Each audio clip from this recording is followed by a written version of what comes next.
I'm excited to do so. All right, so we'll start with the Mediterranean Sea then. So we talked about the Mediterranean climate, yes? Fantastic. Claro. So why Mediterranean? The funny thing is about that word, it actually describes exactly where it is from a certain point of view. Mediterranean means in the middle of the earth, the sea in the middle of the earth. This map more or less shows you how the ancient Greeks and Romans saw the world. So to them, there was one sea. There was this giant thing right smack dab in the middle of the world. So it's the sea in the middle of the earth. Medi, Terra, Ian. Terra being earth. Fun fact, really. That's helpful for learning how to spell it. But again, just kind of this useful thing. So let's talk wind. We talked about how winds can influence weather. There's two winds in particular that affect the weather in southern Europe. Mistrals from the north and Sirocco's from the south. If you go far, far, far north, you're looking at Sweden, Norway, basically the Nordic countries, that wind from this almost just south of the Arctic Circle blowing down, and then this stuff from right along in here in northern Africa blowing up. Consider this. What is in northern Africa? The desert, sure. So you have a lot of hot, dry winds that pick up moisture along the sea and deposit these hot, moist winds in the southern part of Europe that are stirred up by the Alps. Mistrals do the same thing. Again, influencing the weather in the Mediterranean. Pretty simple, pretty easy, pretty standard, you might say. And the fact of the matter is that, it gives the Mediterranean this almost tropical sort of a very pleasant climate, and frankly, it's a pretty nice beach area, to be honest. It's if there is a place to take a cruise, I can't really think of a better place than the Mediterranean. Oh, sure, you could take it in the Caribbean, things like that. But let's be honest, Italian food is delicious, and lots of that while you're cruising around sounds pretty awesome to me. So not to mention other things. Anyways, we talked about food already yesterday, so I'm not going to go on and on about it. But it's pretty amazing stuff. As you guys know. That's the idea. Oh, because it's so yummy. But well, hey. You guys get this okay? That's really all I had to say about that whole slide. I was just kind of like, well, I'm done talking about this. So kind of hit a lot of it yesterday. This map shows you Sirocco's, though, as they're blown across from Africa. And this is what we're talking about. That's the Sahara Desert. Funny thing about Sahara, you guys know what that word means in Arabic? Sahara? It means desert. So desert. I do that. Al-Sahara, yeah, it's desert. So that's fun. And then when we're talking about the north, this is what we're talking about. So those two things mixing together creates interesting weather patterns. Again, we talked about Chaparral, such as all freezing. Do they get tornadoes? Well, they can get hurricanes for the most part. Tornadoes, from my understanding, that doesn't really happen as much in Europe. I don't know if they. I'm actually not really sure about that. I've never actually thought about it. It would be like mold and Yeah, that's generally what causes them, you're right, but there's more to it than that. I don't think it happens as much because it hits the mountain ranges and disperses. If you think about areas that get hit by tornadoes most often, they're flat. There's not a whole lot of areas, so they just slam into each other. But again, I'm not a meteorologist, I can't comment specifically. I've never heard of it happening, though. But definitely hurricanes, that definitely happens. Yeah. In Europe? No. Okay. Just in Japan. Yeah, just I was just talking to myself. yeah, no big. Okay, so anyways, yeah, we talked about all this already. So I'll just let you write this down and we'll move on. Those who are watching at home, can you just kind of fast forward a few seconds and see what we're talking about. Those who are watching at home. Yeah, those who are watching at home. Recording everything.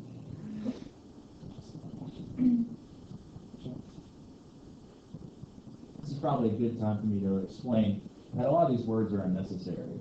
One of the tricks to writing quickly is to eliminate stuff that you don't need. The climate of hot, dry summers and cold, mild winters leads to the growth of certain types of plants. These plants, called chaparral, are small shrubs and trees that thrive in this type of climate. That's really redundant. Let me go right down to it. So what do we need to know? Well, there's plants called chaparral, and They develop because of hot, dry summers and cold, mild winters. So you could write this whole thing as chaparral, small shrubs and trees, developed by hot, dry summers, cold winters. Example, olive trees. That answers the exact same thing. I'll show you. I'll put it over here.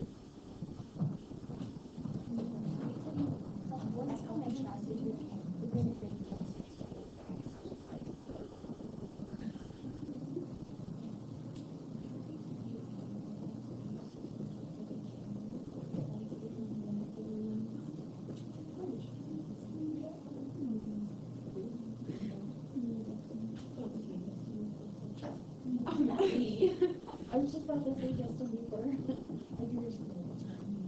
And done. Same thing. This way I wrote 1, 2, 3, 4, 5, 6, 7, 8, 9, 10, 11, 11 and a half words. As opposed to 1, 2, 3, 4, 5, 6, 7, 8, 9, 10, 11, 12, 13, 14, 15, 16, 17, 18, 19, 20, 21, 22, 23, 24, 25, 26, 27, 28, 29, 30, 31, 32, 33, 34, 35, 36, 37, 38, 39. So we essentially cut that into a third. Yes? If you're in college, can you take pictures of the board? To be honest, most professors I've met never actually write anything. Can you just bring up what's in there? Yeah. Can you record while it's working? Some professors will let you do that, some will not. Some professors sell their recordings or whatever. Oh, So that's how I would make my money as a college professor. honestly, some of them do. Yeah, buy your recording, like. I would say- Laughing the whole time. Some of them, what they do is that they sell the notes. I would sell it It's as like, I here, would turn it $20, here's every note you need to take in class. A lot of them, you know? My mom actually paid $50 for the entire year. Mhm. You don't even have to go to class, though, say.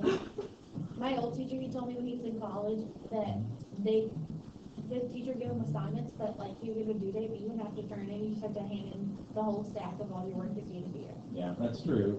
Professors don't really care if you show up or not for the most part. Some do. Some will actually take attendance, and if you don't show up 3 times, you fail.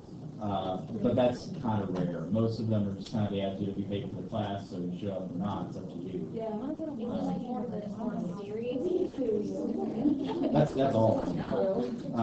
My experience, though, is that people who don't show up to class rarely pass. Because the problem isn't so much the, and this is, keep in mind, this is from my experience in the history department. I'm going to go ahead and advance the next slide so you guys can be writing while I talk about something else. But from my experiences, it's like so much of class time is context stuff. I mean, there's so much in college. Like, one thing to realize is we do a really, really generalized view of everything. Like, you're getting a blistering fast course in geography, right? Same thing will be with world history. We'll cover the entire history of the world as much as we can in a year. When you go to college, one course might be one particular subject matter. You know, I had a course on the Ottoman Empire, 1400 to 1600, and it was half a year. So that's all we talked about. Very specific. I had another course that was solely on Adolf Hitler, just the person. It was taught by a Holocaust survivor. It was an amazing class. It was so much reading it would make your head spin. I'll show you. I've got all the books right here. Let's see. There's those two. This one. Oh my lord, did you all those? There's another one too. I think it was a total of 5. I'm not seeing the other 2 right off. But this is 3. I've been looking at that Hitler book because I saw a swastika. Who wrote it? Loc and Place is one of the best historians for Hitler ever. Wow. I remember. Mein Kampf is down there somewhere. Oh, I saw it. Yeah, it's just written by Hitler. I know, I think it's like how mine comes like my struggles and it's like Hitler had huge struggles. Well, that's not what it's about. Have you No, I just think that's funny how like the title like he's in jail or something. Well, he wrote it when he was in jail. It's actually about specifically all the problems Germany was facing at the time, which Germany was in a really bad state. After World War I, they essentially had to pay reparations to every victor nation, so they were hugely in debt. Like, we talk about, oh my God, the United States is in debt, not compared to Germany. Germany's debt was so horrendous that the Deutschmark was losing its value up to, I think, 1,000% per day, per dollar, their currency. To put that in perspective, your dollar that you have in the morning is worth a penny at the end of the night. That's how bad inflation was. So basically, people were opposite. You're immediately impoverished. So the problem was the economy was really, really terrible. The people were desperate for a solution, and Hitler offered it to them. The thing is people get wrapped up around the whole killing of Jews thing about the Holocaust, and it's really oversimplified. Yes, he was. In Time magazine. Yeah, it was before the Holocaust. Let me put you this way: if the Holocaust didn't happen, he'd be remembered as one of the greatest politicians of the 20th century. And it's arguable he was one. I know, yeah. My brother and I, not like that, but my brother and I were watching a documentary on it, and like the way he spoke, he just he made you believe whatever he was saying, what you wanted. He was such a good speaker, Sure. public speaker. Well, the thing is people often villainize, everything about Nazi Germany, and frankly, it was pretty terrible. It was a totalitarian state. The rights of the individual were non-existent. But they did do a lot of positive things and allowed Germany to come out of this depression like nobody else could have. Of course, the problem was they also took nationalism to the next extent, which, by the way, is really no terribly different than what we did with the Native Americans. Now, there are differences. I'm not saying that what we did is the same as the Holocaust, and here's why. It's not because we killed people or didn't kill people.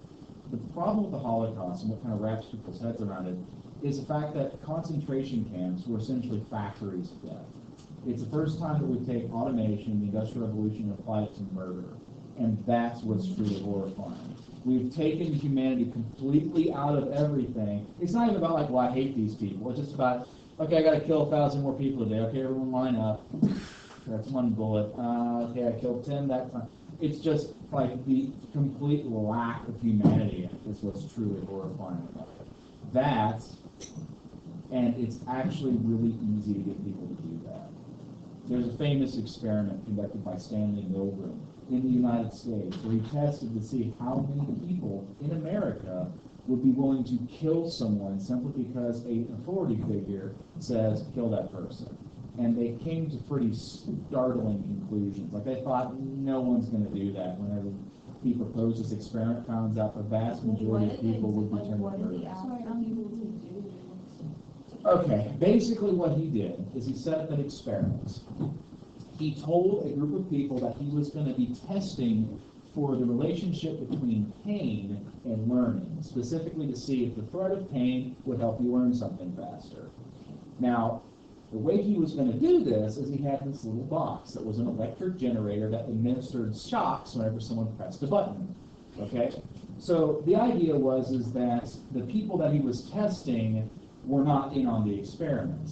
And every single one of them drew the role of teacher. They're the ones who has to actually press the button to shock somebody. The person who was being shocked was an actor. And so basically they took the actor into one room and said, okay, this guy's strapped in this chair, it's like an electric chair type thing, okay, you good? And they take the other person to another room with a microphone and a set of speakers so they can communicate in this machine. And the experiment goes on. And basically on one end of the machine was 15 volts, which is, it's a little bit more than a battery. It's, 12-volt battery, if you put the thing, it shocks you, but it's not really that bad, all the way up to 250, which will kill you dead. It's totally lethal. You only need 120 volts to kill somebody. 250 is way over the top. And basically what you want to see is how long people would start hitting the buttons and shocking people until they refused to continue the experiment. Okay? What they found out was 70% of people would go to the lethal dosage. They found that around, I think, 50% of people would go past that and go all the way to 250. Just because somebody heard about this before. As I said, it's a famous experiment because, he was actually the son of Jewish immigrant or survivors of the Holocaust and wanted to figure out, like, could this happen in America? Absolutely it could. Well, And more than that, it's still happening around the world. I mean, ISIS is just the latest example of this. But there's way more than that. You have the genocide in Rwanda, you've got the genocide in Darfur, you've got Pol Pot, you've got Stalin, you've got all these individuals. I mean, we can just keep listing them, It's nothing new. It's real easy. And it's small potatoes compared to some of these people. Stalin killed 6 million of his own people. We don't care. Isn't he the one that's in a glass case? That would be Lenin. That's the person you're going to read about. But anyways, it's very much a thing that is part of the human condition, and wrapping our heads around it is very, very difficult. The thing that stands out about the Holocaust, as I said, is the industrial nature of it. That's what kind of makes us go, oh, that's really, really terrible. But to be perfectly honest, it wasn't that significant of an event. Was it sad? Yes. Was it terrible? Absolutely. But did it change everything around the world? We're never going to repeat that? No, absolutely not. It's preposterous to say that. But we like to say that. You know what I mean? It's like, well, the reason we study it, we'll never have this happen again. But it happens. It still is happening. And we don't care. Look at North Korea. North Korea does exactly the same thing that Hitler does, but we don't care because it's all the way over there in Asia. And also, it's too expensive. We're not going to go and get involved there. Let's say we did liberate North Korea. Well, who's going to pay to rebuild it afterwards? Do we want to do that? No. Does South Korea want to do it? No. They're basically living a medieval lifestyle. Why would we want to develop them? We did it with Berlin, but that was because the Russians were right there. They'll be communists, and that's terrible. And there's the whole anti-communism thing of the Cold War. Has nothing to do with doing the right thing. It has to do with what's convenient, what threatens us. North Korea is like, we're going to destroy America. We're like, good luck, buddy. We openly mock them. But the thing is, to rule as a totalitarian dictator, which is what Kim Jong-un is, you have to blame the other guy. You shift the blame. Oh, I know things are terrible for you, but it's not my fault, it's America. They're jealous of y'all. He also raises all kind of propaganda about how North Korea is defeating America in every battle as we try to invade them in wave after wave after wave. It never happens. But you make anything on TV, It's a weird state of the world.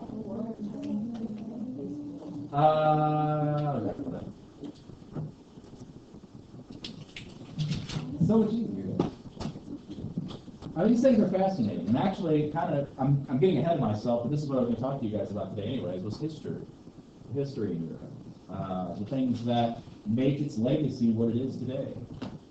One of the things that I think we have to wrap our head around being Americans is that we're still very, very, very, very young as a nation. Consider this. How old is our nation? 1964 was the 1776 is obviously yeah. That's the year my mom was born.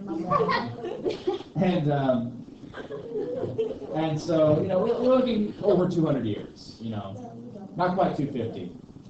Fair enough? Not quite 250, we'll say that. The Ottoman Empire. Which, how many of you guys have ever heard of the Ottoman Empire before? Well done. Those of you guys who haven't. Was an empire that stretched all the way from Turkey to North Africa all the way to Pakistan. It was falling apart for about 300 years. Okay? And they are not that old. England is over 1,000 years old. You go to some places like in China, thousands of years old. We're still the new kid on the block. New kids on the block? Seriously know who they are? Yeah. Anyways. Okay. That's 3 points. Like, how can it not count? Sorry? Now we just go by why we're so young. Well, hang on, go back. It was found. There were civilizations that interacted with North America, obviously because there are people there. Now, as far as European contact, that happened way earlier than what we think it did. The first guy to run into who was European was Leif Erikson, who was a Viking. Was that? It's fun, Bob. So, this guy, set up a colony there. It just didn't take. There were several attempted colonies in the New World, just didn't work out because, there were people here already. It took a specific set of circumstances, basically guns, germs, and steel, for European foothold to take shape. So that's the founding of Americas. And frankly, we kind of thought about not becoming our own nation, because that was kind of scary and weird, and we don't necessarily do that. Except that the British really irritated us, as you know, we talked about this, and we decided, well, there's that. But also it's the fact that, we were kind of tired of Britain's nonsense. Elitism, they were far away, they weren't really... One of the things we have to realize about it is that England was 6 months out of communication. It's not like we're on the phone, hey, what do you want us to do? It's like we're already ruling ourselves. So why do we got to listen to you who's as far away, especially when you start saying we're going to tax you a whole bunch of money. How about no? You have to take 6 months to get there. Yeah. I mean, that's the honest truth. And, Britain, could they, let's put it this way. If we were like, we're going to have a revolution, and we were saying, where Ireland is, we're doomed. Because all that scary military force that Britain has, we just basically hop across the little waterway and come kick our teeth in. We're 6 months, 2.5 months this way. Shipping soldiers and supplies and everything, that's way expensive. So basically, we had a huge advantage in geography that the British did not have. The Irish did not have that advantage.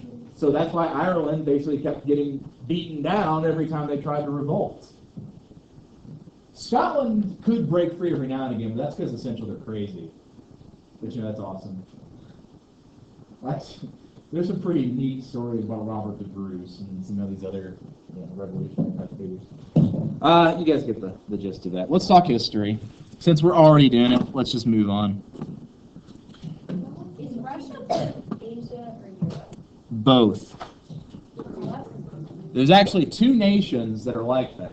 Obviously, Russia. You know what the other one is? Hold on, I think. Is it Mexico? Turkey. I forgot to print again. Beg pardon.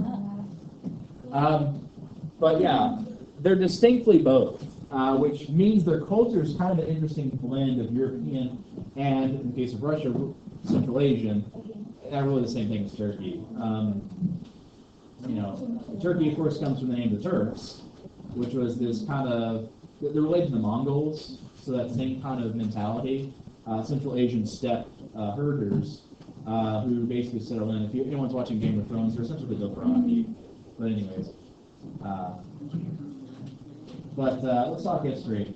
So this is an excerpt from a website I'm actually rather fond of using. It's hyperhistorytext.com. It's a timeline, basically, but it's a timeline across the world showing everything that's going on at the same point in time. This is a really, really exploded one, or rather, I should say, a really, really, thank you. It shows all these different things happening simultaneously, and go back to China,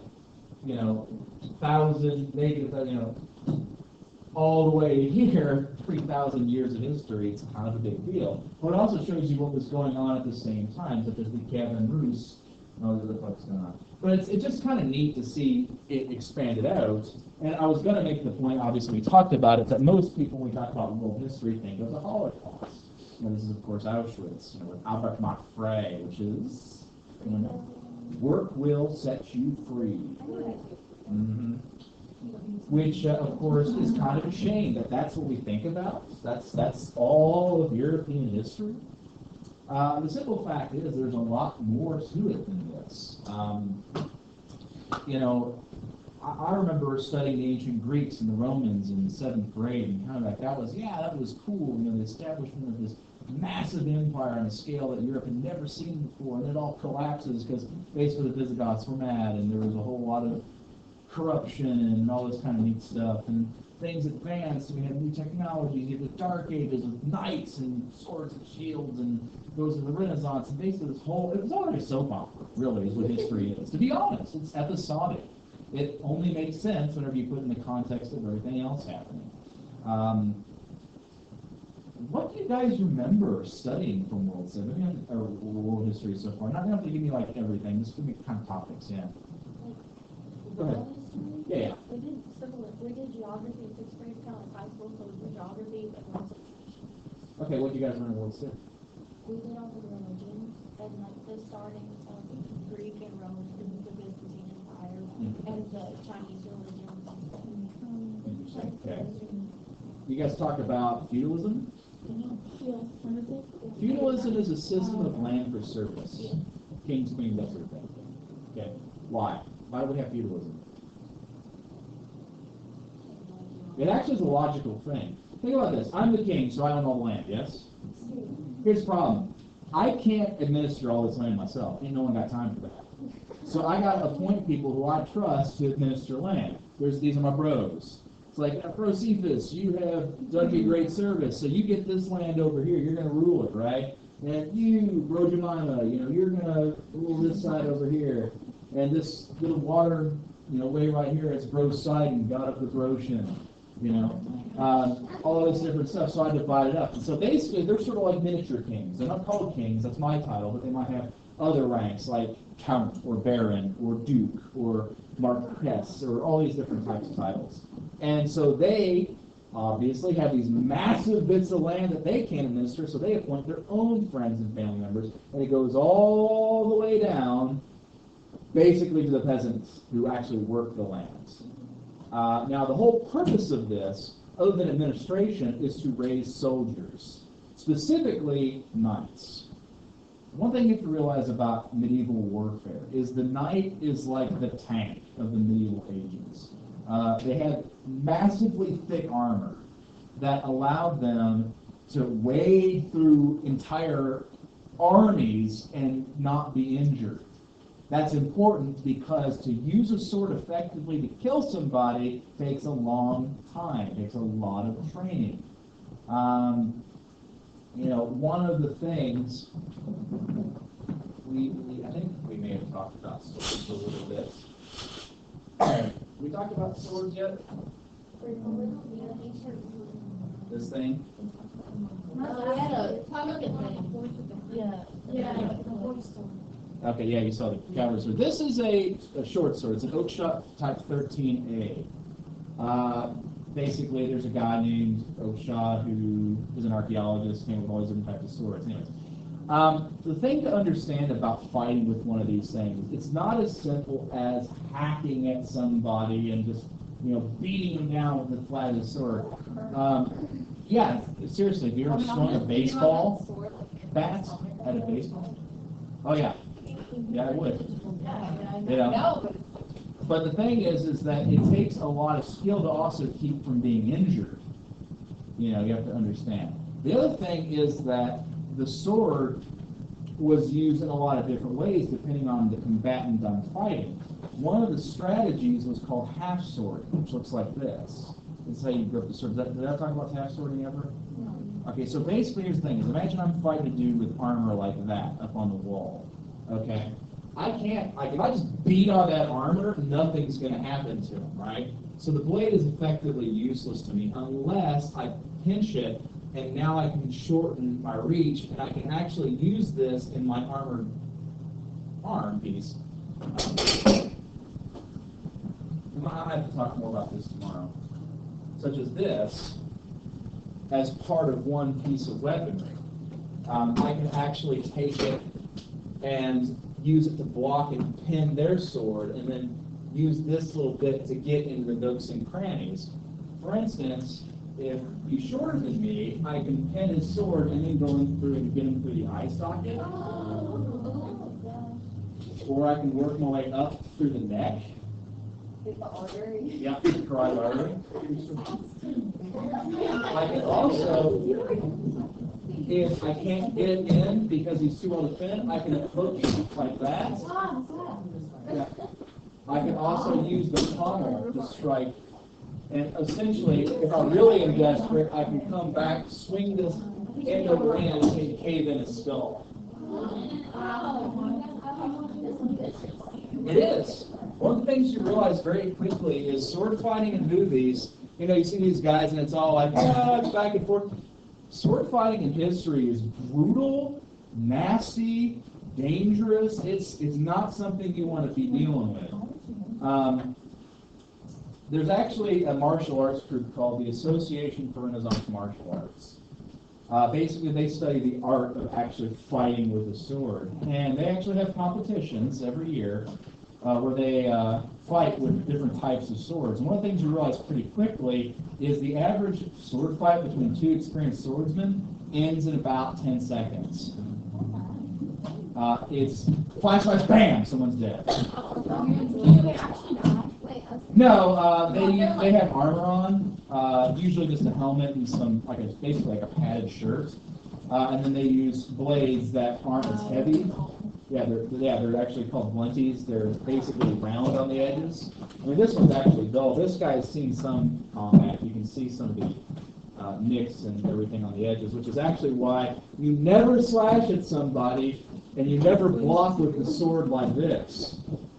Because you'll destroy it.